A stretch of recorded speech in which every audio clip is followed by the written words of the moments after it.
My mother-in-law stole $285,000 worth of wine I made. Then she tried to pay for her celebration party with my credit card.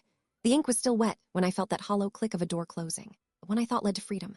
For 7 years, I'd been a silent investor in the Coway version of family, a subscription where I was the only one footing the bill. I signed the papers at 9 a.m. By 10:30, my former mother-in-law, Cynthia, was at a fancy restaurant reserving a $6,500 banquet to introduce my replacement. She had no idea I'd already performed the audit. In that position, would you have driven home to cry? Or would you have waited to see exactly how much they thought your 7 years of sacrifice were worth? The silence in the parking lot felt like an accusation. I sat in my car, the interior still smelling of the wood-paneled law office and the heavy scent of ink. I looked at the divorce papers on the passenger seat. My married name was already a ghost, crossed out by my own hand.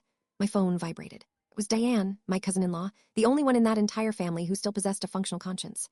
Her voice was low and strained. She was calling from the restaurant lobby. A florist had delivered 3 dozen white lilies to the Coway table.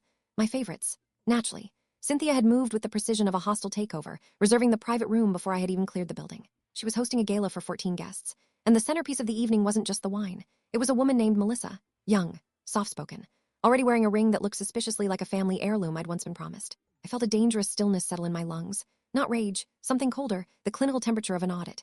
I realized then that Cynthia didn't just want me gone. She wanted to erase the very soil from under my fingernails and replace it with a clean, compliant mannequin who wouldn't question the letter. The women you need to watch are not the ones who shout. They're the ones who smile and say, "Of course, dear," while quietly rearranging your life through backdated memos and three-way calls. Cynthia was the master of this social architecture. She had spent 7 years treating me like a temporary tenant in my own career. And now, she was trying to use my primary business line to pay for the eviction party. Deanne whispered that the bill was currently estimated at $6,500. Cynthia had instructed the staff to put everything on the Vineyard's corporate card, the one I had opened, the one tied to my credit score, the one I had spent thousands of hours justifying through midnight harvests and supply chain negotiations. She assumed the cattle I had built was a community chest she could raid at will. I need to explain what that moment really meant. I was the one who actually spoke to the earth for 7 years. While Jackson handled the branding and Cynthia managed the social circle, I was the one in the dirt at 4 a.m. monitoring the moisture levels of the northern block. I knew the specific chemical signature of the soil before the sun hit the vines, a level of intimacy they viewed as mere labor rather than the soul of the business. I can admit now that part of me saw it earlier than I wanted to. I wasn't building a partnership. I was an unpaid consultant providing the foundation for a legacy that Cynthia intended to keep strictly within her bloodline. In the spring of 2022, a late frost threatened to kill the entire harvest. Jackson was at a golf retreat with his mother, discussing marketing strategies for a vintage that wouldn't have existed if I hadn't spent 48 hours straight in the rows operating the frost fans and heaters. I saved the crop. I saved the vineyard's solvency. When they returned, Cynthia didn't thank me. She walked to the window, looked at the survivors, and said, "It's wonderful how lucky that land is." It was systematic airbrushing. In press releases, I was the supportive spouse. In family stories, I was the diligent help. I had been the silent investor in their version of family, providing the technical expertise that won the awards while they pocketed the prestige. At the time, I thought I was being patient. I believed that in a world of variables, professional competence was the only thing I could control. I was wrong. Competence is often weaponized against the competent. They give you more work because they know you can do it. Then use that same exhaustion to keep you from noticing they're stealing the results. 6 months before the papers were even drafted, Cynthia's presence at the vineyard increased with the steady rhythm of a rising tide. She no longer waited for an invitation to the tasting room. She simply appeared, draped in her neutral blazers and that suffocating floral perfume, trailing Melissa behind her like a shadow she was training to take my shape. Cynthia called it an internship, a favor for an old family friend. But to me, it felt like being forced to watch my own replacement learn my choreography.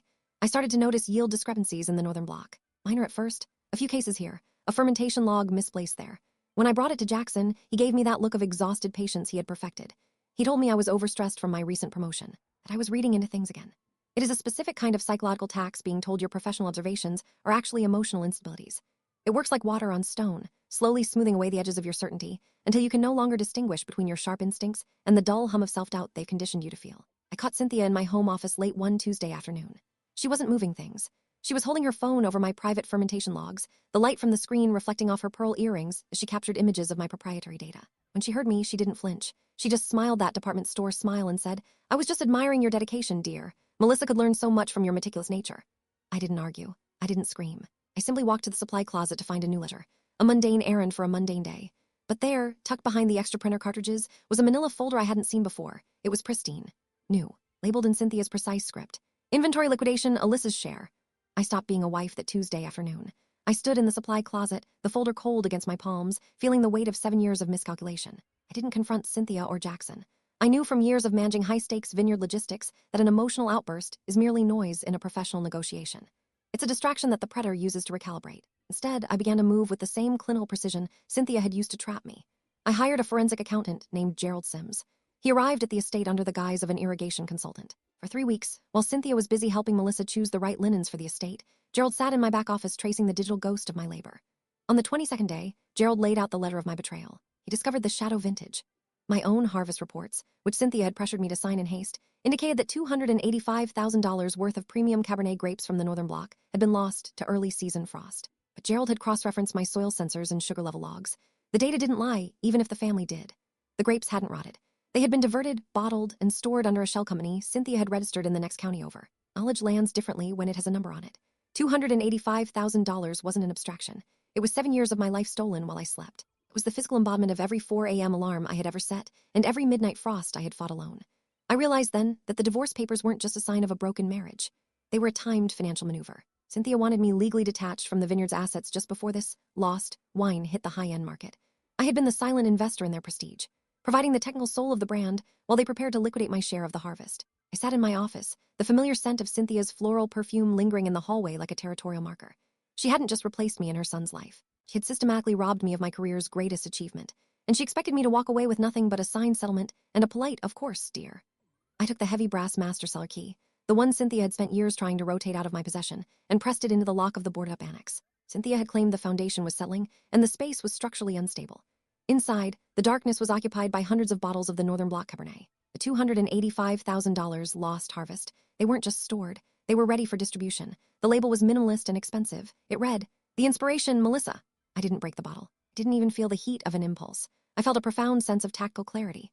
What stayed with me wasn't the theft of the grapes. It was the attempt to rebrand my labor as someone else's muse. I stepped back out into the hallway and called my attorney, Patricia Holt. My voice didn't waver. I told her the shadow vintage was physical, labeled, and ready to be served. Patricia advised me to maintain distance. She reminded me that my access to the digital temperature control systems and the inventory vault was tied to my professional viticulturist license, a credential that predated my marriage and remained independent of the divorce decree. Under agricultural compliance codes, my license allowed me to place a safety quarantine on any inventory with disputed chemical logs. The cellar was now a restricted zone until a federal audit was completed. I realized then that Cynthia's status was an overdraft on my talent.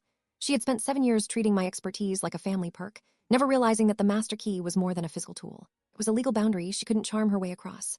I left the boards exactly as I found them, but I adjusted the digital protocols on my phone, setting the vault to a contested asset lockdown. Notification pinged on my screen. Cynthia had just attempted to swipe the vineyard's corporate card for the 3rd time at the restaurant. The transaction was instantly flagged by the dual authorization protocol I'd quietly enabled, restricting all non-operational expenses over $5,000 without my secondary digital signature. My phone rang at exactly 10:47 p.m. It was Cynthia's number, but the voice that filtered through the speaker was stripped of every ounce of its social architecture. The "of course, dear" was gone, replaced by the raw, jagged panic of a woman whose credit had finally been called in. She was screaming about a declined transaction and a restaurant manager who was no longer impressed by the Callaway name. I told her there was no error. I explained that the corporate account had been automatically flagged for forensic review following the filing of our dissolution papers at 9 a.m. I let the silence hang until I could hear the ambient noise of the banquet, the clink of silverware from 14 guests who were starting to realize the host was insolvent. "The vault is sealed," I said. "Alyssa," she hissed. "The manager says the inventory we requested is under a legal lockout. What have you done?" "I protected the assets, Cynthia. The Founder's Reserve, the one you relabeled as Melissa's Inspiration, is currently listed as contested inventory under a property protection order. Until the $285,000 you diverted is returned to the vineyard's primary account, that wine legally does not exist for consumption." Jackson took the phone. I could hear his breathing, heavy and uncertain. "Alyssa, please," he said. "This is a public event. We can work this out tomorrow. Just authorize the charge so we can finish the dinner." "You were always such a helpful boy, Jackson," I said, "trying to keep everyone happy while your mother emptied our future. But happiness isn't a currency. If you want to finish that dinner, I suggest you use your own savings. Or perhaps Melissa has a card that hasn't been flagged for embezzlement." He tried to say my name again, but I cut the connection. I didn't need to hear his explanation.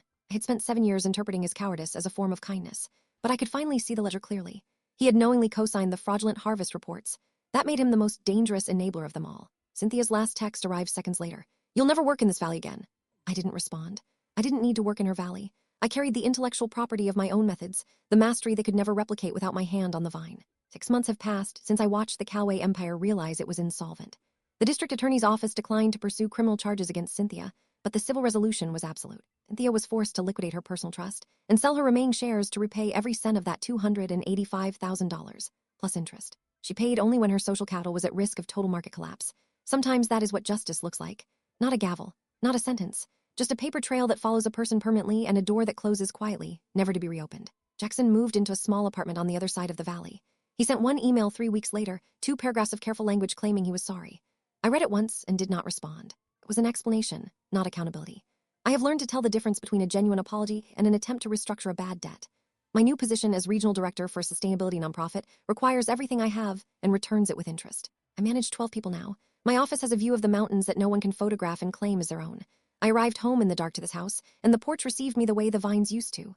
Quietly, solidly, without condition. I sat here for an hour with a cup of coffee, exactly the strength I like, watching the moonlight move across the garden. The climbing rose has finished its summer bloom and is settling into its winter skeleton, already preparing for a harvest that will belong entirely to me. Leaving that marriage was the only way to save the vines of my own identity. I had been so afraid of losing the vineyard that I almost lost the person who knew how to make it grow. The master cellar key was never about a lock in the annex. It was about the legal and emotional boundaries of my own worth. I have finally stopped interpreting Jackson's cowardice as a form of kindness. I see clearly now what we were. A bad investment that I stayed with far past the point of diminishing returns. I miss the idea of who I thought we were, but I don't miss finding out we weren't. The house behind me is lit, warm, and entirely mine. That was enough. It turned out, more than enough.